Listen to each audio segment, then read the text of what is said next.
میں کل یہاں بیٹھا ہوا تھا، تھوڑی دیر ہم لوگ باتیں کر رہے تھے، تو بعض اسلام بھائی نے ہمارے ملک کی بعض کمزوریاں میرے سامنے ظاہر کی یہاں یوں ہیں. میں کہ ایڈمنسٹریٹو ایشوز میں نہیں کہتا کہ نہیں ہے، انتظامی معاملات کا پرابلم نہیں ہے. تو میں نے ان سے ایک سوال کیا تھا، میں کہا آپ لوگ ملک سے باہر کتنا گئے؟ تو جو مجھ سے ڈسکس کر رہے وہ ملک سے باہر گئے ہی نہیں ہیں، وہ گئے ہی نہیں ہیں. میں کہا دیکھا کچھ نہیں ہے آپ نے. آپ اگر دنیا کے 20 25 30 ملکوں سے میرے ملک کو کمپیئر کر رہے ہو اور آپ کہتے ہیں کہ ہمیں پیچھے ہوں، تو میں آپ کو 100 ملکوں سے کمپیئر کر کے دیتا ہوں کہ میں آگے ہوں. الحمدللہ. ایک محلہ ہے، ایک محلے کے اندر ایک بنگلہ بنا ہے، ایک جھونپڑا بنا ہے، بیچ کا ایک گھر بنا ہے. اب بیچ کا گھر والا خالی اگر اپنے گھر کو بنگلے سے کمپیئر کرے گا تو یہ کبھی بھی اپنے کو خوشی میں محسوس نہیں کرے گا. جس دن اس نے اپنے جھونپڑے سے کمپیئر کیا بولا اللہ تیرا کرم ہے.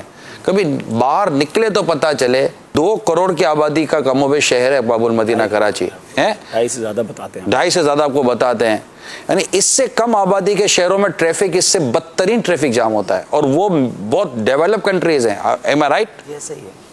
بہت ڈیولپ کنٹریز ہیں. ایسا لگتا ہے جیسے پبلک خود ہی اپنے ہاتھ اپنے طور پر ٹریفک بحال کر کے نکل رہی ہے. اتنی ایڈوانس ہے میری قوم، ٹھیک ہے نا. ان کو ضرورت نہیں پڑتی اپنے کو کہ کدھر سے کیا ہوگا، اور ہے ایسی. تو اتنے 2-2.5 کروڑ، یعنی بعض ممالک کی اتنی آبادی ہوتی ہے جتنی آبادی کراچی شہر کی ہے. لاہور شہر کی آبادی آپ دیکھیں، اس سے کوئی انکار نہیں ہے، پرابلم نہیں ہے. آبادی کے لحاظ سے 6واں ملک ہے. تو اب ہمارے پاس تو ہم ورلڈ 6 نمبر پہ تقریباً 200 کے زیادہ ملک ہیں. تو اور شاید دنیا کا 7واں بڑا شہر ہے کراچی، 6واں 7واں بڑا شہر پاپولیشن میں. میں بالکل ڈیفینیٹلی یہ نہیں کہتا کہ ہمارے یہاں پرابلم نہیں ہے، ہمارے پرابلم ہیں، مگر میں کہتا پرابلم کہاں نہیں ہے. اگر روزگار کا مسئلہ ہے تو دنیا میں مجھے بتا کون سا ملک ہے جہاں روزگار کے مسائل نہیں ہے، کھانے پینے کے مسائل نہیں ہے. ایسا ہمارے یہاں روزگار اس وقت بتایا گیا کہ اس پینڈیمک میں 1 کروڑ لوگ بے روزگار ہوئے پاکستان میں، جو بتایا جاتا ہے کرونا وائرس کے معاملے میں.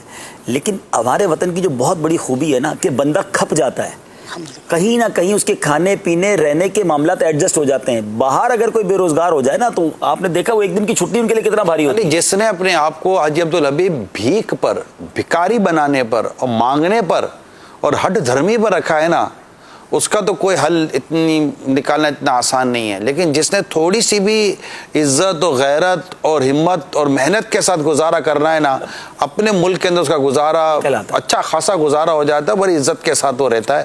اللہ کا شکر ہے، اللہ میں شکر گزاری نصیب فرمائے.